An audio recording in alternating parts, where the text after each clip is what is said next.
All right, how's it going, guys? So you've seen a couple Facebook page posts. I got some big carp. So now I'm going to tell you how I'm getting these carp, and hopefully you guys can go out and get your own and catch some big fish, because that's the idea, right? So what I've got, little rod.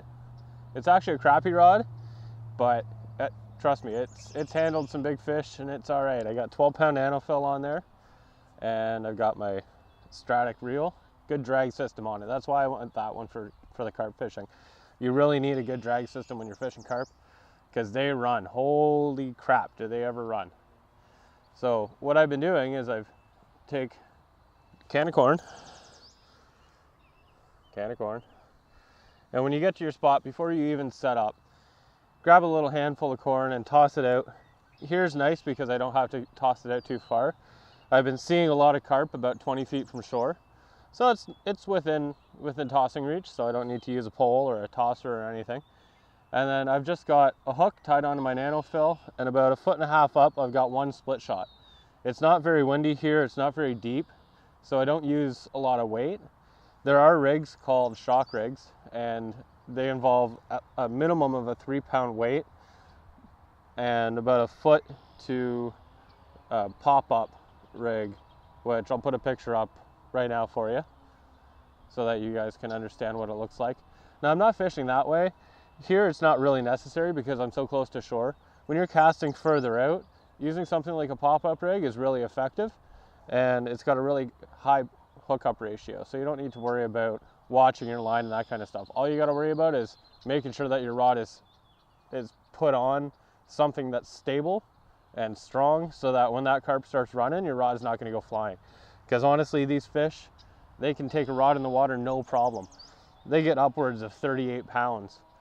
That's a big fish.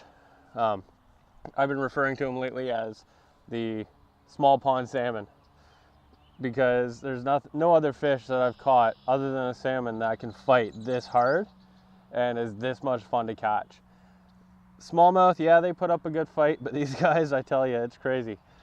But yeah, so I've got my rod. I've got it on, because I'm close to my rod, I've just got it on a rod rest. It's actually a gun rest, but it works wicked for a rod rest.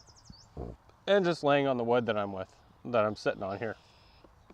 So I can watch my line, I can watch for those bites. And usually what'll happen is when the carp start coming around, you'll see some boils in the water, some bubbles. That's just the carp sucking up and spitting out the bottom material, and they're filtering out the bottom material for the good stuff. So you'll see a lot of surface action around where your baits are, and if you've cast right, your bait is with the corn that you've tossed out. So they're going around and they're picking up that corn. So what I do with my hook is I'll run 6 or 7 pieces of corn above the hook. So you just put it on, slide it up over the hook onto the line, and then 3 or 4 pieces of corn on the actual hook. Now I'm doing that so that when they grab it, they don't feel the hook really, and there's a lot of material there for them to eat. So it gives them time to hold on to it, because you don't want them to just suck it up and spit it out, because you'll miss all the bites the way that I'm fishing. So hopefully, I'll get one today. I can show you guys how effective this is. Obviously, you've seen on the Facebook page that I've been catching lots of them, so it's not that big of a deal if I don't catch one today, because you've seen the success that I've had lately. The other thing I wanted to mention was you get a couple different types of strikes on your line, and the one you're looking for is when your line picks up and then tightens up, because the carp, as they're swimming around, they'll nick the line because they've got big fins, they're nose down, they're sucking all sorts of stuff up, so you're going to see your line hit a lot. Don't necessarily set on every one. What you are looking for is when that little tap happens, and then your line starts tightening up a little bit. So you do have to line watch really well. That's why I've got, where are they? I've got my polarized sunglasses with me, because the line is really kind of hard to see with them off. You put it on and that line really stands out from the water because of the glare. The lack of glare with your polarized sunglasses on, you can see that line really well, and you'll be able to see the pickups that much easier. So yeah, that's enough about carp fishing. Let's get on and catch some fish.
hooked on something underneath the water here. My fish is way over there, and I'm fighting it from right here.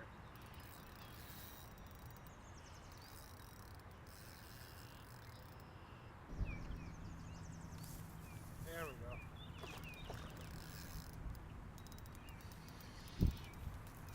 Whatever it was, I'm free of it now. I got me a fish to show for it.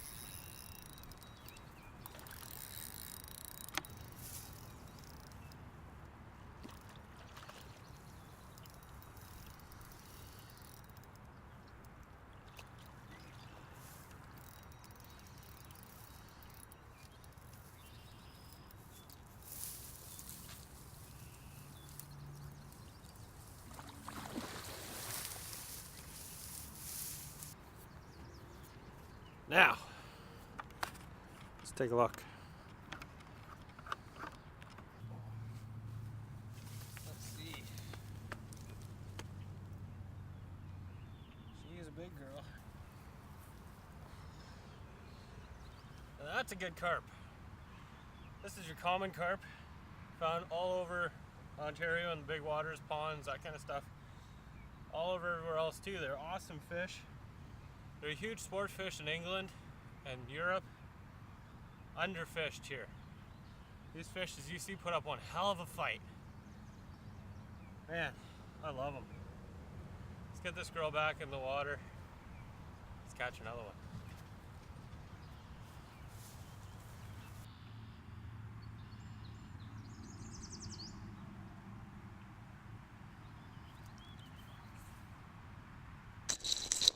Show you something. So while we're waiting, why don't I show you something really cool? It's the new lunker hunt frog.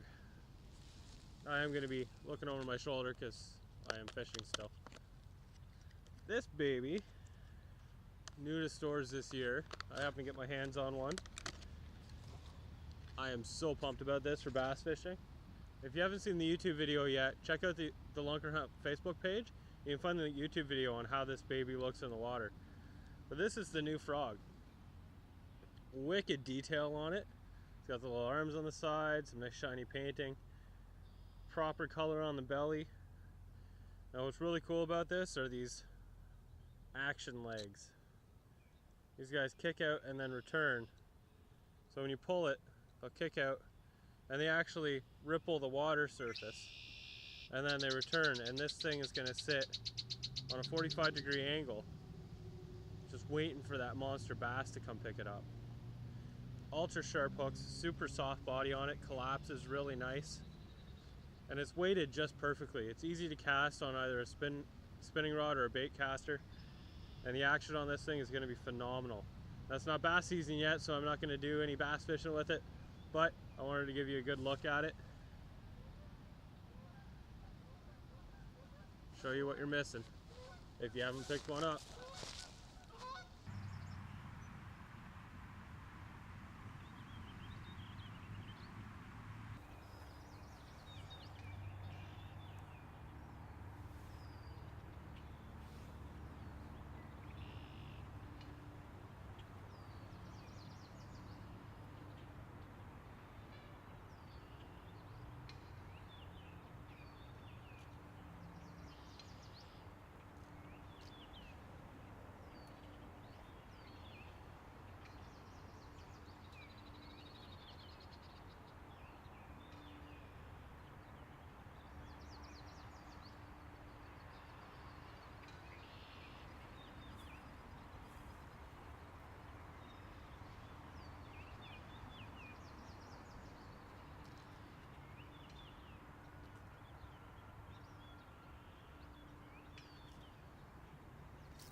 This is a very slippery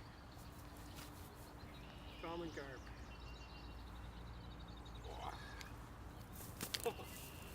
I'm just gonna let it go.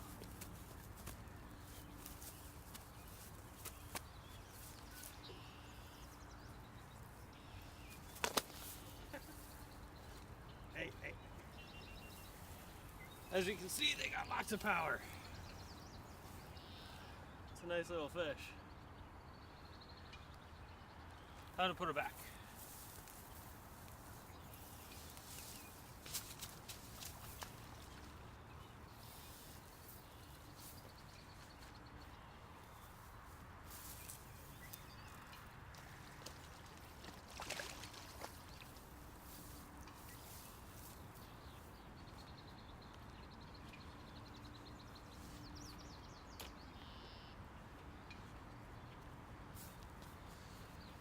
Alright, so I caught one fish there.